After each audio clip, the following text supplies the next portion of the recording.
This is the building I used to work in. During what became known as the credit crunch, the company closed the office and I was made redundant. Since then, the local post office has closed. The local library, cafes and restaurants, churches, banks and other financial institutions,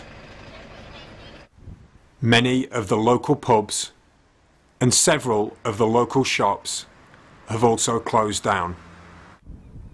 Although traditional industries like fishing and agriculture have been in terminal decline for a number of years, even the new so-called service industries now seem to be in decline and are laying people off.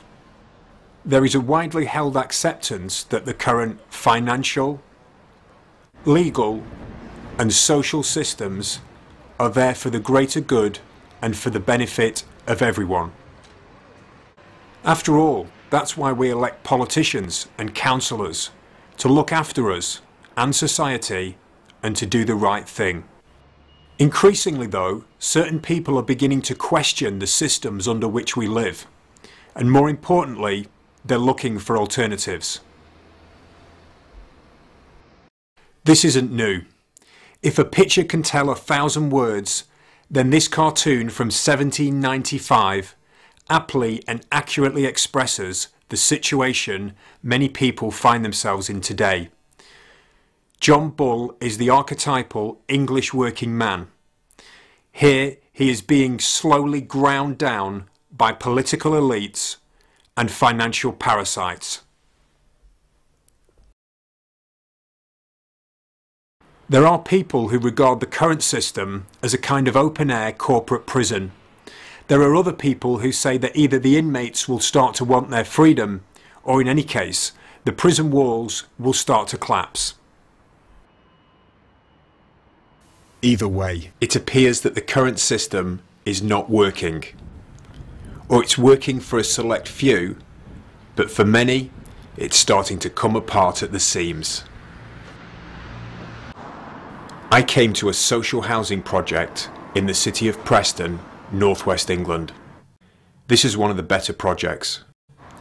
But similar to social housing or council estates, up and down the country, it has all the familiar problems of social deprivation, long-term unemployment and substance abuse.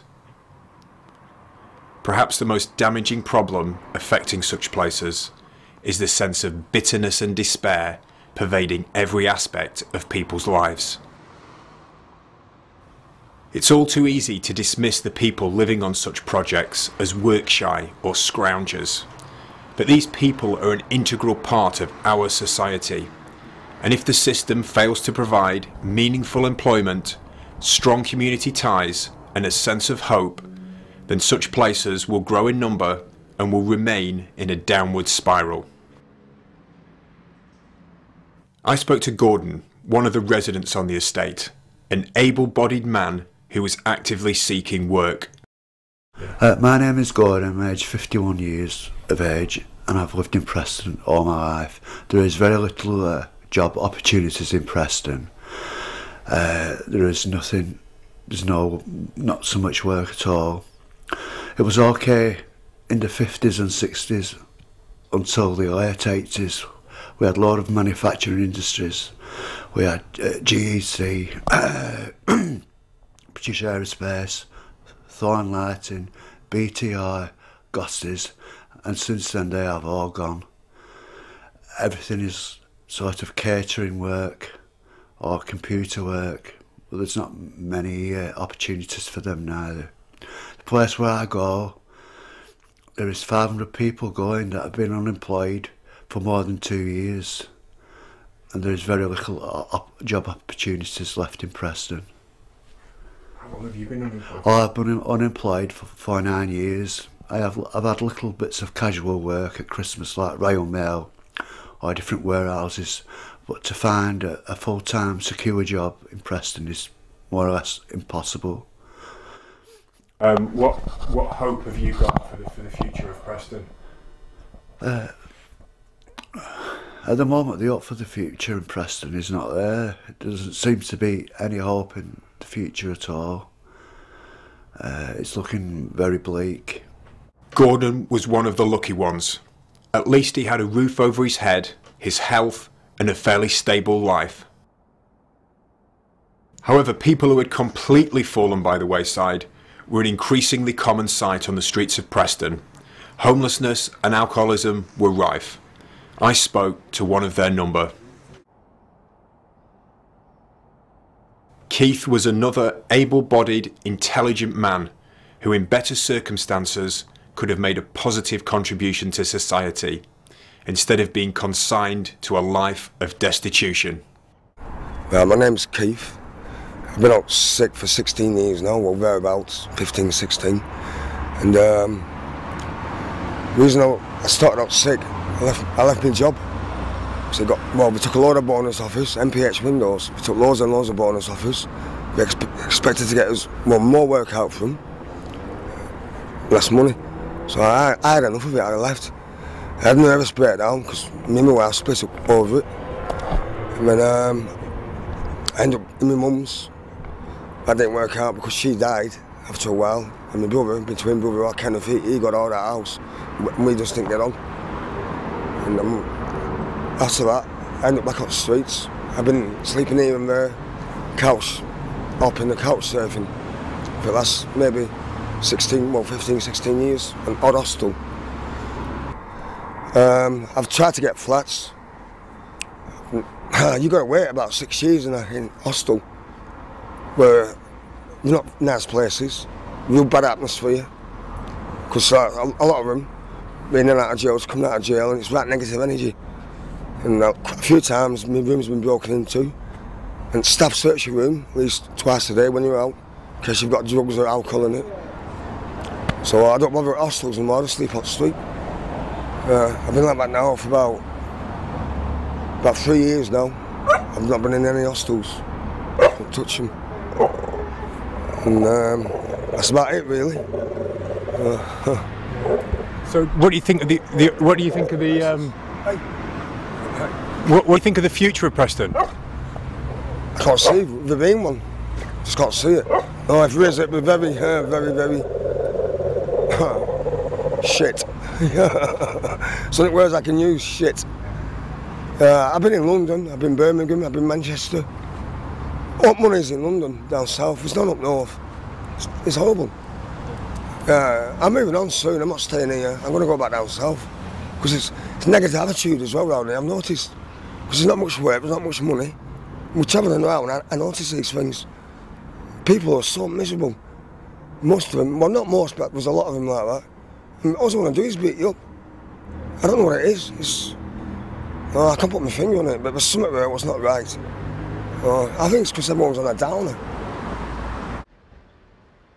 I came to one of the main homelessness centres in Preston, on Fox Street beneath the Methodist Church. And there I spoke to one of the former employees, Mark McIntosh, on the homelessness issue.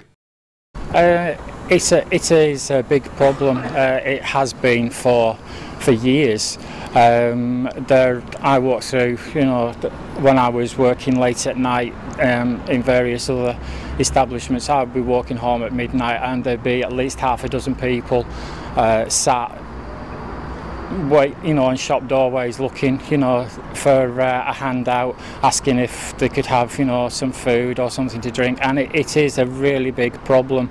It's something that really needs to be addressed, and there are places in Preston that can help, but unfortunately they don't have the beds or the space to do it. The social system has definitely let a lot of people down, and it does lead to homelessness, both directly and indirectly, and it is something that again needs to be addressed. Economically, people end up homeless because they've lost their jobs, but they've walked into work and found out they're going to be redundant, and as a result relationships have broken down, and they've not been able to keep up with mortgage repayments. They've ended up on the streets. It is, and that I think is something that is going to carry on for the foreseeable future. Situation. Short term, yes, I think there will be a bigger increase in homelessness, not just for single people but families as well. And it's only when there's a large number of families who are being split up because of homelessness that I think people will start to do something seriously about it. Homelessness and social breakdown also seem to be on the increase in other so-called developed or first world countries.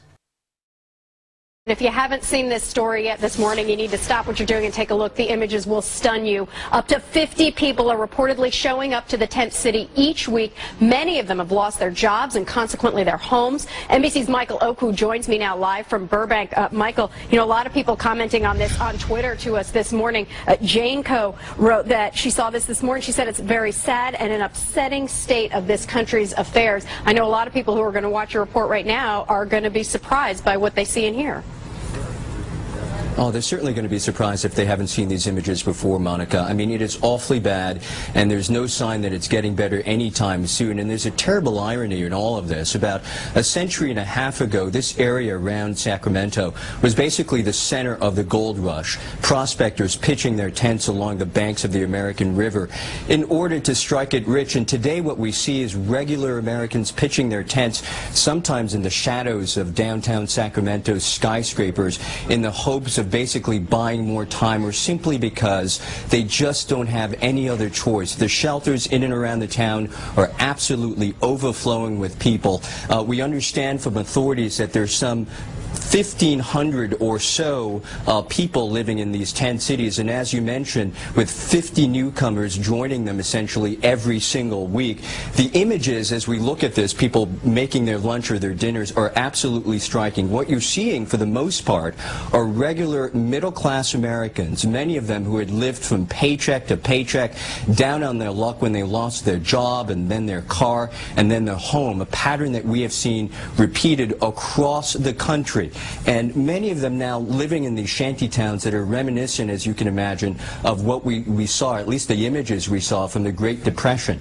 NBC was able to talk to some of these folks who were living without any electricity, no running water. A bottle of water for many of these people is about a mile and a half by walking at the local convenience store or at the gas station. And many of these folks worked in the construction business. They're tile setters or truck drivers. And as you know, that business is completely dried up. So with 1 in 10 out of every Californian out of work right now, and the foreclosure rate still skyrocketing, you have to wonder how many more people are going to make the decision that they're going to have to resort to living in conditions like this, Monica. Yeah, absolutely. Well, startling images, but important to see.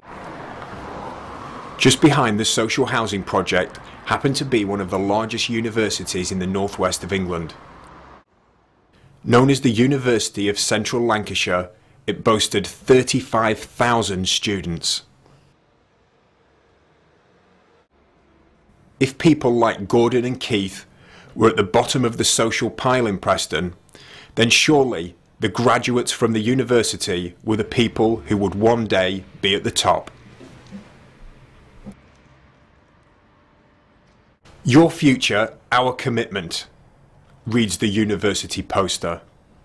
But with massively increasing levels of debt and diminishing employment opportunities for graduates, it's hard to see how even the brightest students could possibly be prosperous in an increasingly debt-burdened, uncertain and failing system. I spoke to Nicola, a recent graduate from the university, on her views of the current system and graduate opportunities. I've just graduated from a 3-year course, which has left me with about £20,000 in debt, which is quite a lot of money, really, to say that I'm not going to have any job after it. I've looked for jobs, but pretty much at the start of the course I was aware that I was never going to really be led onto like a career after it. But yeah, I have worked in like jobs at factories and stuff that have all been really been working like a machine, and it's really annoying because I'm working in these factory jobs for like 8 hours a day for like minimum wage, especially because I've been working with an agency. So the agency have been like taking a cut of my money to just give me this job where I'm working like a machine, and it's like soul destroying. And I just think, well, what's the money going for? It's to help me live. But then I had aspirations for from doing my degree to like further in my life and stuff. But it's just not got me anywhere at all, really. It's hard enough just to find a basic general job, never mind something that's from what I've been educated from. Where's the love and the compassion and all that stuff? And it's just, I think everything's so like dominating and like logical and like masculine. There should be a harmony between everything, and you should work a bit of your time to live, but have everything else as well. Like everything in the world at the moment is just, oh right, logic, go to work like a machine, see how fast you can pack these things into boxes and until the end of the day, and then you'll get the minimum wage so that you can live in this house, so that you can get up the next day and do the same thing again. And it's just absolute nuts. It's just crazy. What sort of changes would you like to see in the system then? Compassion, more of like to see we are humans. This should be for humanity, not like we shouldn't be treated like machines and put into boxes. We should be seen more as like humans, and that we all have feelings, and you know, we shouldn't be like put into all these boxes and I don't know, just treat like cattle. It's just wrong. It's really wrong. But some people, if you try and talk to them about that kind of thing, they just don't get it. They just think, well, it's just the way it is, and I think there's like no redemption at all. They just, well, this is the world we are in, but it can change. People just need to be woken up, I think, to understand that there's more to life than packing plastic forks into boxes for 9 hours a day and then going home. Because while you're doing that, you're just being distracted from why we really should be here. It was hard to see a bright future for university graduates. The entire British economic system rests on the shoulders of this man and the millions of others like him, the ordinary working man. It was good to see some real men doing some real work. Over the past 30 years, this country has lost much of its productive capacity with the widespread closure of manufacturing plants and workshops. The people that physically do something useful or actually make something have been replaced by hate crime coordinators and homophobia outreach officers, legions of civil servants, bureaucrats and social psychologists, evidencing themselves that the system isn't working. Skilled craftsmen plying their trade are the true bedrock of every local economy. The idea sold to us by the politicians that Britain was now a service economy and that financial services would be our new manufacturing was a lie that is rapidly unravelling. I spoke to some of the men on the site to see what they thought of the current system.